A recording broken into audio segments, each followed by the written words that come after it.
بارزانی و بزوتنەوەی ڕزگاری خوازی کورد. نووسینی مەسعود بارزانی. بەرگی سێیەم بەشی یەکەم 1961 بۆ 1975. شۆڕشی ئەیلول. شۆڕشی ئەیلول 1961 بۆ 1975. شەڕ لە پیرس.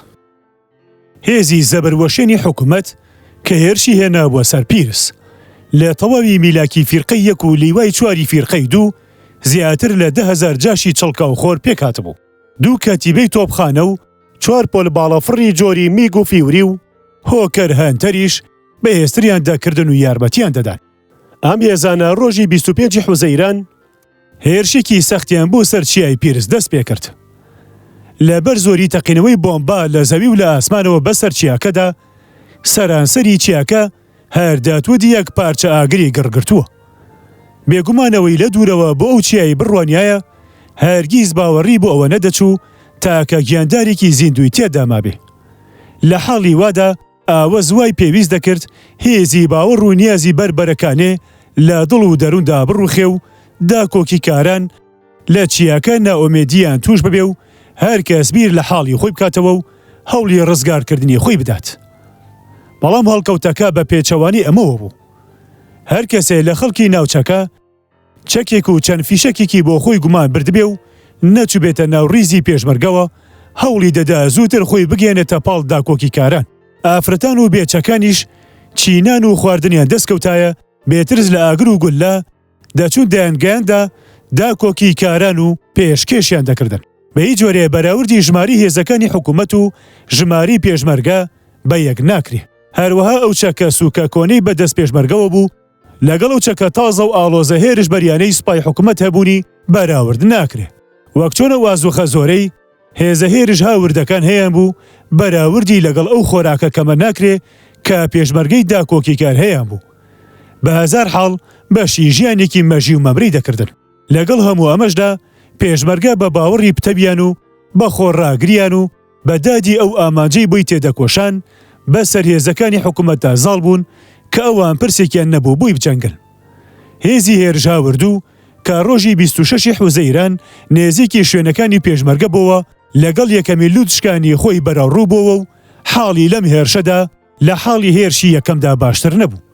شکا و گەڕایەوە و دواوە و لە ڕێگەکەی خۆیەوە ڕۆیشتەوە تا ناوەندی ناحی دینارتە کە لەوێوە کەوتبووە ڕێو هاتبوو. لەلایەکی تریشەوە دوو ناوچەی نزار لە داوێنی پیرس لە باکوورەوە و بەڕۆژ لە داوێنی چیای شیرین لە باشوورەوە. بۆمبارانێکی سەخت و نیشان لێگیراوی ئاسمانی کران و کێڵگە و دێبەرەکان درانە بەر بۆمبای ئاگر تێبەردان و گەڕیان تێبەر بوو. هەروەها ڕانە ئاژەڵەکانیش درانە بەر ئاگری شاستیر و زۆریان لێ مرداربوونەوە و کوژرا و برینداری خەڵکی شارستانی لە بەرەی شەڕدا گەلێ زیاتر بوون لە کوژرا و برینداری پێشمەرگە. هەر لە هەمان کاتدا کە هێرش بۆ سەر پیرس دەستی پێکرد ئەو هێزەی پێشمەرگەش کە عومەر ئاغای دۆڵەمەڕی سەرکردەی بوو هێرشێکی لە ناوچەی شوش و شەرمن کرایە سەر. بەڵام ئەم هێرشە خراپ شکە و هێزی هێرش هاوردوو بە هەڵە داوان دوا بە دوا گەڕایەوە و لاشەی کوژراوەکانی لە بەرەی شەڕەکەدا لە پاش خۆی بەجێ هێشتبوو. ئەوەندەشی نەمابوو فەرماندەری هێزەکە عەقید ڕوکن سەعب حەردان بە دیل بژیرێ. ئەگەر برینداربوونی عومەر ئاغا و سەرقاڵبوونی پێشمەرگە پێوە نەبووە. لە گەرمەی ئەم سەرقاڵیەدا ئەو هەلی دەستکەوت توانی هەڵبێ و خۆی ڕزگار بکە. پێشمەرگەش 2000 سەر مڕی جاشەکانیان گرت و پاشبرسیبوونێکی زۆر سکیان خوسایەوە. پاشەوەی ئەم دەستکەوتە دابش کرا بەسەر بارەگاکانی پێشمەرگەدا و بارەگەی ئێمە شتێکی لێ دەستگیر بوو. بارزانی لایەکی کردەوە بەلای عەبدوڕەحمان بناوی سەرۆکی چێژ لێنەراندا و پێیوت پێشمەرگەکانی هەمووی لێ تێرکە و هیچی لێ مەدە بە من و کوڕەکەم. کە عومەر ئاغا بەهۆی بریندارکرانیەوە لە بەرەی شەڕ دوورکەوتەوە بۆ تیمارکردنی. قارەمانی مرد هورمز مەلک چەکۆ بوو بە جێگری. هەوڵی دووەمی سوپا لە 27 حوزەیراندا بە هێرشێکی لە هەموو لایەکەوە بۆ ڕاماڵینی شوێنەکانی پێشمەرگە کە داکۆکیان لە خۆیان تێدا دەکرد. وەک هەوڵەکانی لەوە پێشیان شکستێکی زۆری کرێتی توش بوو. شەڕ بە تایبەتی پاشنیۆڕۆ ئێجگارگەرم بوو. سەرنجام هێرش هاوردەکان بڕیاری کشانەوەیاندا و 12 لاشیان لە مەیدانی شەڕدا لە پاش خۆیان بەجێهێشت. بەڵام ئەوان بۆ خۆیان بە پێی بروسکەی ژمارە 1045 ڕۆژی 28 حوزەیران کە ئێمە ڕێمە پێگرت و وەرمانگرت. دانیان بە کوژرانی 27 کەس و برینداربوونی 51 کەسدانە. شکانی هێزەکانی حکوومەت شکانێکی تەواو بوو. بروسکەکەیان ویست بووی بە بانگەواشی درۆزنانی سەرکەوتن دایپۆشێ. وا دیار بە ئەو هێزە شکاوانە لەوە دەترسان کە دەکشێنەوە و هەڵدێن پێشمەرگا دوی شکاوە هەڵاتوەکان بکەون.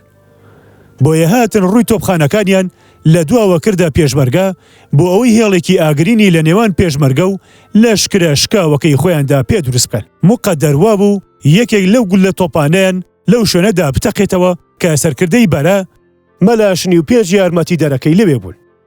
هەر پێنجیان شەهید بوون و 9 کەسی تریش بریندار بوون. ئەو زیانەی بەو ڕووداوە لێمان کەوت بەڕاستی زیانێک بوو پڕ نەکرێتەوە. بەم سەرنەکەوتنی تووشی هێرشی سێمیان بوو. بەرەکە بە تەواوی تەپی و دەرکەوتکەوە هیچ هیوایەکی سەرکەوتنی هەوڵەکانیان لەلا نییە. ئیتر پێشمەرگەش لە لووتکەکانەوە هات نەخوار تا وەکو شوێنی تازە بۆ داکۆکی لە داوێنی چیاکەدا بۆ خۆیان ئامادە بکەن. بەڵام هێزەکانیشان وەک جاران لە سەرووی گوندی هەڕن و گوندی ئیسۆمەر هێشتەوە و دوژمن هەر هەوڵێکی دا بۆ داپڵۆسینی هێڵەکانمان هەمووی بە هیچ دەرچوو. بەرەش تا کۆتایی مانگی تەمووز هەر بەو جۆرە مایەوە. لە ناوچەی شوششدا هورمز مەلەک چاکۆ خۆی ڕاگرت و نەیهێشت هێزە هێرش هاوردووەکان هیچ پێشکەوتنێک وە دەست بهێنن. هەرچەند هێرشێکیان دەهێنا ئەو تێکی دەشکاند و هیچ دەرفەتی نەدەدا بحەسێنەوە یان مانۆڕیان لەگەڵدا بکەن. لەبەری سوورچیدا هێزێکی لە هێزە شۆڕژێڕەکان بە سەرکردایەتی حالی دۆڵەمەڕی لە ڕۆژی 25 تەمووزی 1963دا توانی بە دزیەوە بچێتە ناو جەرگەی شوێنەکانی خێڵی سوورچی و گەیشتە گوندی سوس ناڤا کە گوندی شێخ تۆفیقە و یەکێکە لە سەرۆکەکانی سوورچی و خۆی و هەردوو کوڕەکەی گرت و هێنانی بۆ ناوچەی بارزان تا هەوڵیان لەگەڵ بدرێ بڕوا بێنن هەڵوێستی خۆیان لە ئاستی شۆڕشدا بگۆڕن. بەڵام دەرکەوت هەوڵی وە نەک هەر لەگەڵ ئەوان بگرێ لەگەڵ هەموو ئەو تاخمەی بەختی خۆی خستووەتە لایەنی حکوومەتەوە هەوڵێکی نەزۆک و بێئەنجامە. تێکڕا هێزەکانی دوژمن لە درێژایی بەرەی شەڕدا وەک بزمار کوتران بەو شوێنانەوە کە تێیاندا بوون و بەهۆی ئەو گشتە شکستە یەک لە دوای یەکەی تووشیان هاتن و ئەو زەرەر و زیانە زۆری لیان کەوتن هەموو چالاکێکی سوپایی زەوینیان وەستا و هەڵسوڕانی هێزەکانی حکوومەت تەنیا برێتی بوو لە بۆمبارانکردنی هێڵەکانی بەرەی شەڕ و گوندەکانی دەوروبەری هێڵەکانی بەرە. شەڕی هەیبەت سوڵتان حکوومەت هێزەکانی بۆ کشان بەرە و هەیبەت سوڵتان و داگیرکردنی کۆ کردەوە. هەیبەت سوڵتان ئەو شاخەیە لەبەری ڕۆژهەڵاتەوە بەسەر کۆیەدا دەڕوانێ. ئەم ئەرکی کشان و داگیرکردنە بالیوای پێنجی فیرقەی دووس پێردرا.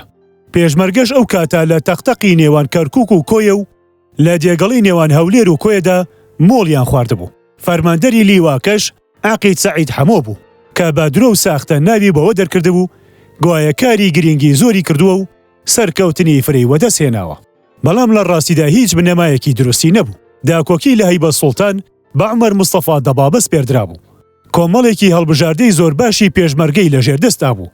لەگەڵ ئەمەشدا ئەم هێزەی بە یارمەتیەک بە سەرکردایەتی عەبدوڵڵا ئاغا پشدەری پتەوتر کرا. لە 25 حوزەیرانی 1963دا هێزی حکوومەت بە یارمەتی هێزێکی 1000 کەسی جاش و چانیەکێکی زرێ پۆش و کاتیبەیەکی تۆپخانە دەستیدایە پەلاماردانی هێزەکانی ئێمە و بۆمبارانی ئاسمانیش ڕێ بۆ ئەم پەلامارە خۆشکرا. شەڕ گەرم بوو. پێشمەرگە جوانتری فیداکاری و لە خۆبوردنیان نواند. شەڕ تا ئێوارە بەردەوام بوو. ئەنجامەکەی شکستێکی زۆر دزەوی سوپا و جاش بوو. دوژمن کە زەرەر و زیانێکی گەوری لێکەوت بوو مەیدانی شەڕی جێهێڵا و هێزەکانی ئێمە تاکە شەهیدێک و 3 برینداریان هەبوو. سەرکردە عەبدوڵڵا ئاغا پشدەری لەناو بریندارەکاندا بوو. پاش ئەو سەرکەوتنە عومەر مستەفا بروسکەیەکی بۆ بارزانی و مەکتەبی سیاسی لێدا لە پەڕەکانی شەڕەکە و ئەنجامەکانی تێدا لێکدایەوە و ئەوەشی تێدا ڕوون کردبەوە کە زۆر پێویستی بە فیشەک هەیە. پاش ماوەیەک دوژمن هێزەکانی خۆی ڕێخستەوە و 2 فەوجی سەربازی پیادەشی بۆ یارمەتی بۆ هات و هەستی کردکەوە دەتوانێت دیسانەوە تێ هەڵچێتەوە و شەڕێکی تازە بکە و بە شێوەیەکی لە یەکەم جار توند و تیشتر دەستیدایەوە پەلاماردان. بەهۆی چڕی بۆمباران و تۆپبارانەوە بەسەر سەنگەرەکانی پێشمەرگە و شوێنەکانیاندا. وایان بە باش زانی بەر و بێتواتە و ڕانیا بکشێنەوە. پاش ئەمە ئیتر شەڕێکی ئەوتۆ لەم بەرێدا ڕووینەدا شایانی باس بێ. حکوومەتیش بەوەندا دەستبەردار بوو کە شاخەکەی گرتبوو. پاشتریش بەشێک لەم هێزەی لەم ناوچەیە بوو گوێ بووەوە و چووە پاڵ ئەو هێزانەی لە ناوچەی مێرگەسۆر بوون. عومەر مستەفا لە بروسکەی ژمارە 19 ڕۆژی 27 حوزەیراندا بەنای خواستنی خۆیەوە هەور باسی ئەوەی کردبوو کەوا ئاغاکانی میراودەلی گەلێکاری دژ بە بەرژەوەدی شۆڕش دەکەن. شەڕ لە سپیلک. پاش کشانەوەی پێشمەرگە لە هەیبە سوڵتان بەشی زۆری ئەو هێزانی فیرقەی دوو لێیان پێکاتبوو بە مەبەستی چوونە پاڵ ئەو هێزانی ئەرکی سەرشانیان ئەوە بوو هێرشێکی ڕاماڵی بەربڵاو بکەنە سەر بارزان. ڕوویان کردە سپیلک. فەیلەقەکە لەم هێزانە پێکاتبوو. لیوای 1 و 4 و 8 و 14 و 18 جەحفەلی سووک هێزی فیرقەی دوو لیوای 2 5 و 19 و 25 و 27 و 29 هێزی فائیس بەرەی یەکەم دەربەندی کۆڕێ. ڕۆژی 29 حوزەیرانی 1963 شەڕێکی گەورە لە دەربەندی کۆڕێ قەومە تا دەمەوە ئێوارەی ئەو ڕۆژە درێژەی کێشە. لە ئەنجامی ئەو شەڕەدا پێشمەرگە لە دەربەند کشانەوە و هێزەکانی حکوومەتی چوونێ. ڕۆژی دوای ئەو هێزانە گەیشتنە میراوە کە دەکەوێتە ئەو بەرزایانەی بەسەر شەقڵاوەدا دەڕوانن. دیارە پێشمەرگە نەیان دەتوانی هێڵی داکۆکی لە دەشتی هەریر بۆ خۆیان ڕێک بخەن، بۆیە دەبوو سەنگەربەندی لە سپیلکدا بکەن. ئەم بەرەیە بەسەرکردایەتی عەمید ڕوکن ئیبراهیم فەیسەڵ ئەنساری بوو. لە کاتێکدا کە سەرکردایەتی پێشمەرگە داکۆکی کارەکان وەک پێشتریش باسمان کرد بە عەقید ڕوکن عەبدولکافی نابەوی سپێردرا بوو. کۆمەڵە پێشمەرگەیەکی هەڵبژاردەی ئازا لەوانەی پێشتر چوو بۆ نەچەند شەڕەوە و نەمامیان بوو بەدار لە ژێر سەرکردایەتی ئەودا بوون. ئەمانە لە لقەیەک بە سەرکردایەتی کە کۆمێرگە سۆری و لقەیەک بە سەرکردایەتی حاجی بێرۆخی و لقێکی سێیەم کە مستەفا نێروەیی بەسەرەوە بوو. لقێکی چوارەم بە سەرکردایەتی عەریف یاسین و لقێکی پێنجەم بە سەرکردایەتی مەلا ئەمین و لقێکی شەشەم بە سەرکردایەتی حەمەزیاد و لقێکی حەوتەم بە سەرکردایەتی عیزەتی سلێمان بەگی دەرگەڵەیی و لقێکی هەشتەم بە سەرکردایەتی حەمید بیری پێکاتبوون. پلانی هێزەکانی حکوومەت ئەوە بوو کە هەردوو فیرقەکە لە یەک کاتدا بەرەو بارزان پێش بکەون. بەڵام فیرقەی دوو نەیدەتوانی بەپێی ئەو کات دانانە بچۆڵێتەوە چونکە لیوای سەی لە خەلیفان و باڵەکیان بوو لە سەرەتای شەڕیشەوە لەلایەن هێزەکانی پێشمەرگەوە ئابڵوقە درابوو. ئابڵوقەی ئەم لیوایەوە توند و کونبڕ بوو، خواردەمەنی لێ بڕابوو. برسێتی وا تەنگی پێ هەڵچنی بوو، خەریک بوو لە ناچاریدا خۆی بەدەستەوە بدات و تەسلیمی هێزەکانی شۆڕش ببێت. بەڵام هەر کە هێزەکانی حکوومەت گەیشتنە دەشتی هەریر هیوایانە دڵدا گەشایەوە و حوسێن سوورچیش پاش ئەو پێشکەوتنە زاتی هاتەوە بەبەردا و گۆشت و نان و خواردەمەنی بە هێزە ئابڵوقە دراوەکە گەیاند و نەیهێش خۆی بدات بەدەستەوە. بۆیە فیرقەی دووەم ناچار بوو پێشی فیرقەی یەکەم کەوێ و بەر لە هەر شتێک بڕوا بۆ ڕزگارکردنی لیوە ئابڵوقە دراوەکە. پەلامارهێنانی هێزەکانی حکوومەت بۆ بەرەی سپیلک لە 13 تەمووزدا دەستی پێکرد. نازانین دەستنیشانکردنی ئەم ڕۆژە بۆ دەستپێکردنی هێرش ڕێکەوتێکی ڕوود بوو یا لەسەر بنەمای هەندێشتی پێزاندراو بوو لەباری دۆخی هێزەکانی شۆڕشەوە کە گەیشت بووە سپا. بەر لەوەی ئەم لیوایە دەست بکا بە پێشکەوتن گیر و گرفتێکی ناوخۆیی لە ناو ڕیزەکانی پێشمەرگەدا پەیدا بوو. پوختەکەی ئەوە بوو کە موقەدەم ڕوکن عەزیز ئاکرێیی سەرکردەی ناوچەی باڵک هیچ جۆرە بەرپرسێکی لەبەری سپیلکدا نەبوو. بەڵام هاتبوو هێزێکی هەڵبژاردە بوو ناردبووی بۆ یارمەتیدانی عەقید عەبدولکافی و بەریە ئەم کارە لە خۆوە و شەڕشێتانەی نەکردایە چونکە هیچ کار ئاراییەک لە نێوان ئەم دوو سەرکردەیەتان نەبوو. عەزیز ئاکرێیی هێزێکی بە سەرکردایەتی سلێمان شاوڵی شانەدەری نارد بۆ گوندی بەردین لە باشووری سپیلک بێ ئەوەی هیچ پێویستێک یا بیانوێکی پاسەودەر بۆ ئەم کردەوەی هەبێ. مەبەستیشی لە ناردنی ئەم هێزە چەکداماڵینی خەڵکی ئەو گوندە بوو.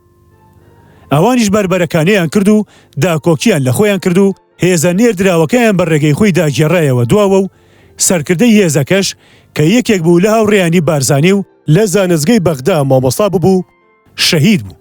هەروەها سێ پێشمەرگەی تری شەهید بوون و لاشەکانیان لە مەیدانی شەڕەکەدا بەجێمان. ئەم شەڕ و شەهیدبوونی ئەم چوار پێشمەرگەیە یەکێک بوو لەو زیانە ئازارگەیەنانەی تووشی لەشکری شۆڕش بوون. خوێنی ئەمانە بەهۆی گەوجایەتیەک کە سەرکردەیەکی سەرنجام نەبین و گوێ بە بڕیاری خۆنە دەرەوە بەخۆ ڕاڕۆیشت. ئەم کارە بەهۆی ناوکۆکیەکی گەورەوە لە نێوان عەزیز ئاکرێیی و عەبدولکافی نەبەویدا لە ناو پێشمەرگە و ورشیاندا ڕەنگی دایەوە و جۆرە حەز نەکردن و دوژمنایەتێکی لە ناو پێشمەرگە و سەرکردەکانیاندا دروست کرد. ئالەو کاتانەدا هێزەکانی حکوومەت بە مەبەستی داگیرکردنی سپیلک بە دوو لیوەوە کەوتنە پەلاماردان و پاش شەڕێکی سەخت کە چەند سەعاتێکی خایەند پێشمەرگایە کشانەوە و سپیل کەوتە دەست هێزەکانی حکوومەت. کشانەوەی پێشمەرگا لە چێی برادۆست و هاودیان هیچ ڕێک و پێکێکی تێدا نەبوو. بەم کشانەوەیە ئابلوقەی سەر لیوای سێش هەڵگیرا و هەر ئەو لیوایە خۆی دەست بەجێ بە یارمەتی جاشەکانی حوسێن سوورچی بە هەڵەداوانچوو بۆ دەست بە سەرداگرتنی گەلی عەلیبەک. شەوی 16 لەسەر حەڤەی تەمووزیش هێزەکانی حکوومەت لە سایی یارمەتی جاشەکانی حوسێن سوورچی و عومەری برایەوە چیایی کۆڕەکیان داگیر کرد. داگیرکردنی سپیلک و گەلی عەلیبەک و کۆڕەک سەرکەوتنێکی گەورە بوو بۆ هێزەکانی حکوومەت. هێرش بۆ سەر بارزان بە فیرقەی 1 و فیرقەی 2. پاشەوەی فیرقەی 1 پیرس و فیرقەی 2 سپیلک و گەلی عەلیبەکی گرت، هەردوو فیرقە بەرەو بارزان کەوتنە کشان. ململانە کەوتە نێوان هەردوو سەرکردەوە لەسەرەوەی کامیان پێش دەکەوێ و لەویان زووتر بارزان دەگرێ. پلانی پێشکەوتنەکەیان بەم جۆرەی خوارەوە بوو. لە سیویەکی تەمووزی 1963دا فیرقەی یەکەم بە 2 لیوا و بە یارمەتی جاشەکانی زێباری و سوورچی و گۆران و هەرکی و شەرەفانی و ئێزدی و کۆچەر و بەرواری بە هێرشێکی باربڵاو لە داوێنی باکووری چیای پیرسەوە لێش بوونەوە و پاشەڕێکی گەرم کە بۆمبارانی ڕۆڵێکی بنەڕەتی تێدادی. هێزەکانی پێشمەرگا پاژەوەی زیانێکی قەبایان لێکەوت گەڕانە دواوە. لە ئەنجامی ئەو بۆمبارانە تووندا یەک لەسەر یەکەوە بارەکەی بارزانی لەگەلی دەڵاش تووشی مەترسی لە ناوچوون بوو. ئەگەر لوتفی خوا نەبوایە لەوانە بوو هەمومان لە ناو بچین. لە ئەنجامی ئەم بۆمبارانەوە 6 کەسمان لێ شەهید بوون و 27 کەسیشمان لێ بریندار بوون و ژمارەیەکی زۆریش لا وڵاخی باری گیانیان دەرچوو. پێشمەرگای گومانیان وابوو بارزانی پێشتر پەڕیوەتەوە بۆ بارزان، بەڵام بارزانی لە دواوەی بەرەی شەڕەوە بوو لە شوێنی خۆی نەبزوت بوو. لە کاتێکدا یەکەکانی سوپای عێراق لە لێژبوونەوەکەی خۆیان بوونەوە و بەرەو بلێ لە زێ پەڕینەوە و بارەگاکەی ئێمان بەجێهێشت بوو خسبیانە دوای خۆیانەوە. بەڵام هێزەکانی پێشمەرگە لێیان پێشکەوتن و بەر لەوەی یەکەکانی سوپا لە زێ بپەڕنەوە ئەمان لێیان پەڕینەوە. تەنیا 15 پێشمەرگا لەگەڵ بارزانی مابوو. لە ڕۆژی 2 ئەیلولی 1963 کە ئێمە لایبەری خەزێنێ بووین، سەیری یەکەکانی سوپامان دەکرد لە شانیک بۆی پردێکەوە کە باڵە فڕا هەلیکۆپتەرەکان بۆی پێکەوە نابوون لە زێ دەپەڕینەوە. یەکەکانی سوپا با کۆمەڵ و بارەگرانەکانیانەوە هەموو پەڕینەوە بۆ ناوچەی بلێ. تێکڕای ئەو هێزانی پەڕینەوە ئەو بەری زێ برێتی بوون لە لیوای 1 و 4 و 7,000 جاش. پاشان ئەمبەر و ئەوبەری زێیان بە جاشەکان قایم کرد و ئێمەشماینەوە چاوەڕوان بووین تا تاریک داهات. ئەو جا گواستمانەوە بۆ گوندی ئالکە لە داوێنی پیرس بەرامبەر بەڕێزان لە بەری باشوورەوە. جا بە کەڵک پەڕینەوە بۆ لێواری باکوور بۆ ڕێزان. بە درێژەی ژیانم ڕۆژێک وەگە ئەو ڕۆژە سەختم بەسەردا تێ نەپەڕیوە. سوپا ناوچەی بلەی بە تەواوەتی داگیر کرد و شوێنەکانی خۆی لەمبەر و لەوبەری زێ قایم کرد. نێوان شوێنەکانی ئێمە و ئەوان لە 2 کیلۆمەتر زیاتر نەدەبوو. بەڕاستی بارێکی سەخت بوو، نەخوازەڵا بۆ یەکێکی وەکو من لەو تەمەنەدا. پێشمەرگەکانمان بە ناڕەحەترین حاڵەیە دی کە بەبیردا بێت. وریان تا دوا پلا ڕووخا بوو. دیمەنێکی دڵ ئازاردەر بوو. ئەوانەی ئەو هەموو قارەمانەتی و سەرکەوتنە درەوشانەوەیان تۆمار کردبوو، ئێستا وا بە دڵشکاوی بیان بینین. هەندێکیان خەریکی گۆڕ هەڵکەندن بوون بۆ شەیدەکان و هەندێکی تریان دانیشت بوون پاڵیان دابوو بە قەدی درەختێکەوە جوڵیان لێوە نەدەهات. لە هەموو لایەکیشەوە هاواری بریندار بەرز دەبوو و کەسێ نەبوو تیماریان بکات یا گوێیەکیان بداتێ و پێیانەوە خەریک ببێ. هەندێکیان چوبوون بۆ گوندەکانی دەوروبەر بۆی گوێ درێژێ ئێسترێ بەخواستن بخوازن برینداری پێ ببەن بۆ ئەشکەوتەکەی ئەو پاڵە کە دکتۆر مەحموود عوسمان و خەستەخانە سادەکەی بە دەرمانەکەمەکەی و هۆ سەرەتاییەکانی برین پێچێوە لەوێ بوون. ئەوەی دکتۆر مەحموود عوسمان لەو سەردەمەدا کردی زۆر زەحمەتە هەڵسەنگێندرێ و وشە ناتوانێ حەقی ئەو کارە بداتەوە. ئالەم دۆخە خراپ و ناڕەحەتەدا بوو، بروسکەیەکی دوژمنانمان دەستگیر بوو، هەواڵی ئەوەی دەگەیاند کەوا هێزە بەرەو پێشتووەکەیان بڕیاری داوە ڕۆژی 4 ئابهێرش بەرێتە سەر بارزان. بارزانیم لەو پەڕی ناڕەحەتی دادی. ناڕەحەتی ئەوە بوو دەسەڵاتێکی ئەو دۆی بۆ داکۆکی کردن لە بارزان نەبوو. ئەو هێزەی لە ژێر دەستا نەبوو بەری هێرشی دوژمنی بۆ سەر ئەو گوندا پێ بگرێ کە لی هات بۆ دنیاوە. هیچ ڕۆژێ لەو ڕۆژە ڕەشتر نەبوو لەشکری شۆڕژگێڕی کوردستانتی کەوتبوو کە شکستێکی بێگومانی هات بۆ ڕێ. بارزانی لەوە زیاتری دەرنەبڕی کە لایەکی کردەوە بەلای پێشمەرگەکاندا وتی وا من دەڕۆم بۆ داکۆکی کێ دێوە لەگەڵم بێ بابێ ئەمەی وتوبەری ڕێیگرت کە ئەوەی وت حسێن مەحموود ئاغای مێرگە سووری هەستایە سەر پێ وتی ئەس قوربانێ تەمە نایهێڵم تۆ تەنیا بچی ڕنگ بێ لەم کۆمەڵەدا کەسانێک هەبن دووت بکەون ئێمە پەیمانت دەدەینێ دوژمن هەرچەند زۆر و زاڵ بێ ئەم شەڕە هەر دەکەین و دەکەین ئەگەر پێویستیشی کرد نایهێڵین بەسەر لاشەماندا نەبێ تێپەڕێ شید سەر کیریش هەستایەوە و بە بارزانی وت من لەگەڵتم حادی حسکۆش هەروە هەستایەوە وتی من و تاخمەکەم ئامادەین لەگەڵت بڕۆین ئەحمەد حاجی تاتکی و مەحموود شڤان شانەدەری و عەلی سلێمان هوستانی و مستەفا ئەحمەد هوستانیش هەروە بە دوای ئەواندا هەستان و خۆیان و تاخبەکانیان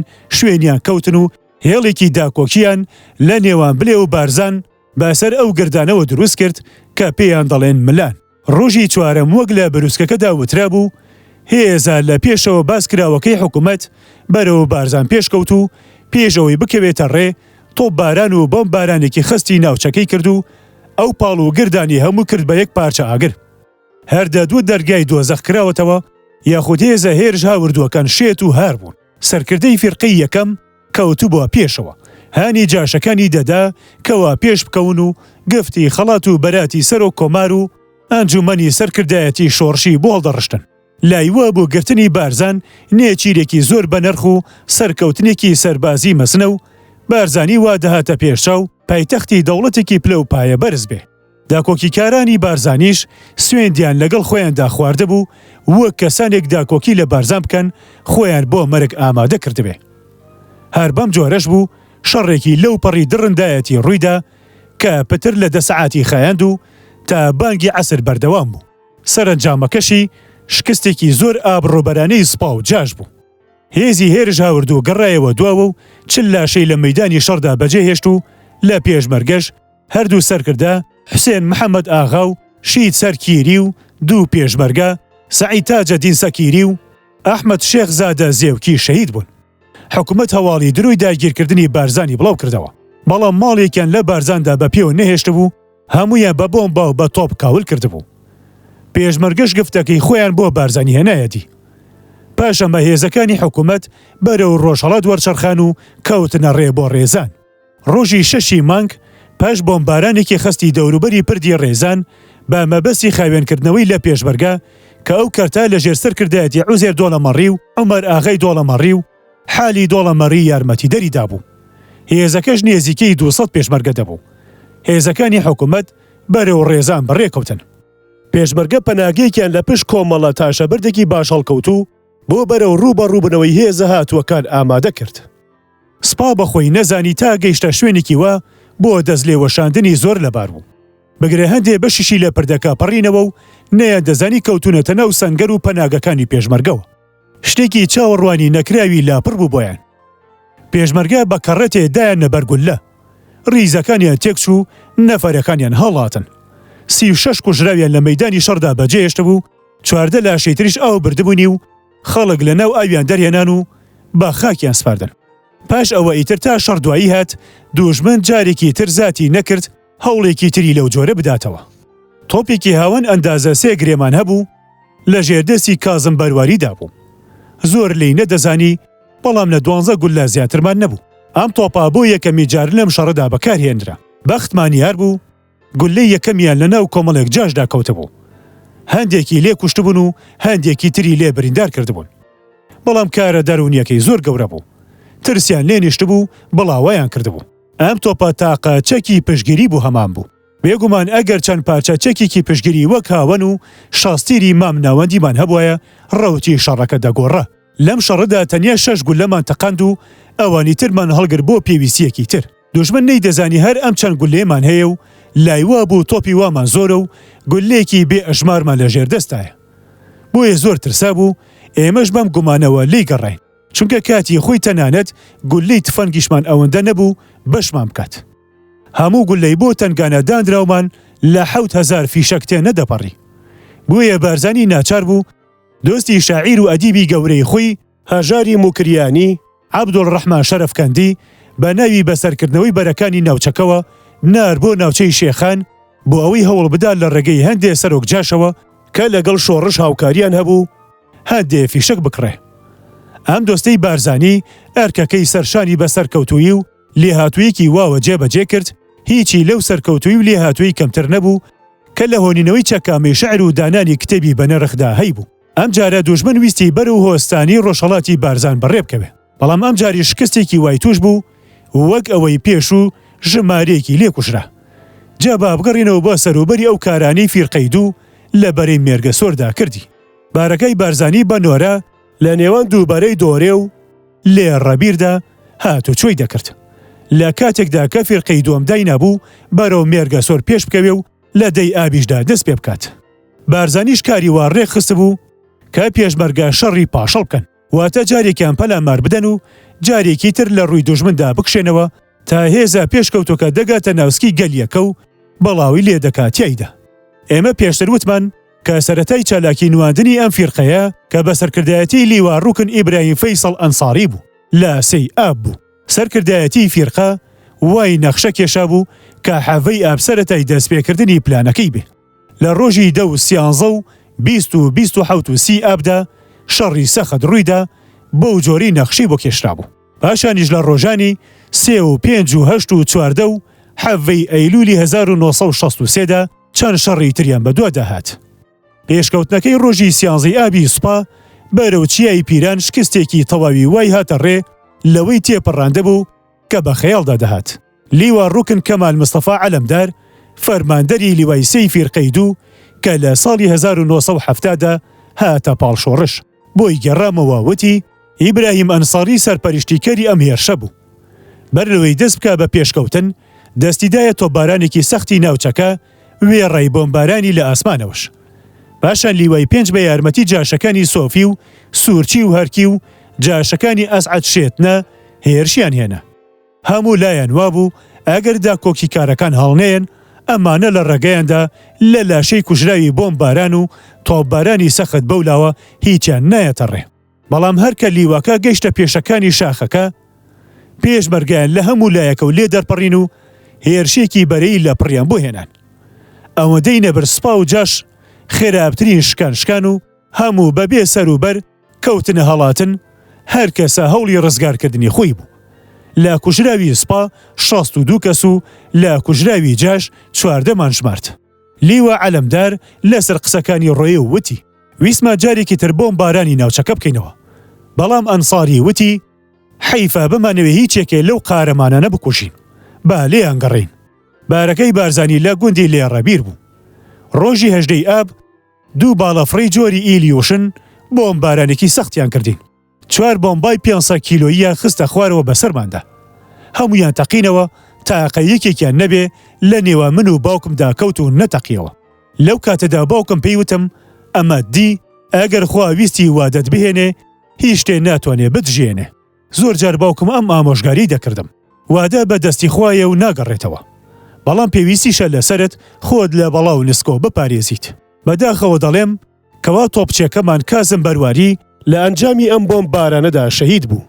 ڕۆژی 30 ئاب دۆژمن دەستی کردەوە بەکردەوە شەڕیەکانی و لە بەرێکی پاندا لە بەری کولانە دەرە کە درێژە کێشانی چیای پیرانە بەرەو ڕۆژاوا دەستی پێکرد. بەڵام لە مەشدا دیسان تێکشکا و سەرکەوتنێکی ئەوتۆیوە دەست نەهێنا و لاشەی کوژراوەکانی لە پاشخۆی لەو داوێن چیایەدا بەجێهێشت. فەوجەکەش کە لە ئیشەوە کری بوو بە هەمان دەرد چوو. ئێمە لەم شەڕدا 8 شەهیدمان لە دەست چوو، 22 کەسیشمان لە ئەنجامی داکەوتنی بۆمبایەکی ناپاڵم لە ناویاندا لە کاتی نان خواردن بریندار بوون. دوا شەڕی دوژمن لەبەری مێرگە سۆر شەڕی پردی چامە بوو. ئەم شەڕە لە حەڤەی ئەیلول بوو. لیوا ئیبراهیم فەیسەڵ ئەنساری با دوو لیوای سوپا و ژمارەیەکی زۆر لە جاش سەرپەرشتی دەکرد. وەک نەرێتی سوپا لە هەموو شەڕەکانیدا با بۆمباران و تۆپبارانێکی زەمینی و ئاسمانی خست ڕێگەی بۆ ئەم شەڕە خۆش کرد. ئەم شەڕە وەک مەرگەساتێک وا بوو بۆ سوپا. پێشمەرگە لەم شەڕەدا یەکێک لە گەورەترین و پڕشکۆترین سەرکەوتنەکانی خۆیان تۆمار کرد. فەرماندەری لیوای 5 سەعید حەمۆ لە کتێبی یادداشتەکانیدا دانی بەم سەرکەوتنەدا ناوە. لەم شەڕەدا فەوجێکی تەواو لەناوبرا و دوژمن 120 لاشەی خۆی بەجێهێشت کە کەوتنە دەستی پێشمەرگە. نێزیک بوو سەرکردەی فیرقە ئەنساری و فەرماندەری لیواهێرشە هەوردەکەی بکەونە دیلی پێشمەرگەوە. پیاوەتی لە ڕزگاربوونیان تەنیا بۆ ئەوە دەگەڕێتەوە کە پێشمەرگە نەیە دەناسین، چونکە پێشمەرگە چاویان لە هەڵات و نەدەگێڕا و نەیان دەویستی لە ڕیزی دەستکەوتی شەڕدابن. دیلیان نەدەگرت و لێیان دەگەڕان بە سربەستی خۆیان هەڵبێن و شوێنیان نەدەکەوتن. زیانی پێشمەرگەش تاقە شەهیدێک بوو کە فەتەح ئەرگوشی هاوڕێی ڕێڕۆشتنەکەی بارزانی و نێزیکەی 20 بریندار بوو.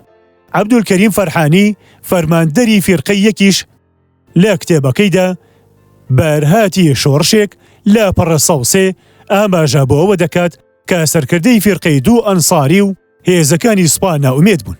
هەروەها سکاڵا لەو سووکی پێکرد نەدەکات کە حرس قەومی لە ئاسئەف سەرەپایە بەرزەکانی سوپایان دەکرد و کەس نەبوو لێیان بپرسێتەوە. لەو ناوکۆکێش کە لە نێوان هێزەکانی سوپا و حرس قەومیدا پەیدا ببوو پەرەی سەند بوو ئەوەندەی نەمەوە بکێشێتەوە بۆ هەڵگیرسانی شەڕێک لە نێوان هەردوولادا. بارودۆخی سیاسی بەم جۆرە دیاری دەدا. پیاوانی حکم لە ناو خۆیاندا دەستە بووبوون. لایەن گرانی عەبدولسەلام عارف و کۆمەڵێک لە ئەفسەرە گەورەکان دەستەیەکیان پێکێ نابوو. ئەحمەد حەسەن بەکر و سەرکردەکانی حرس قەومیش لەگەڵ چەند تاخمێک لە حیزب و لە ئەفسەراندا دەستەیەکی تر بوون و چاوەڕوانی ئەوە دەکرا شەڕ لە نێوان هەردوو دەستەکەدا هەڵگیرسێ.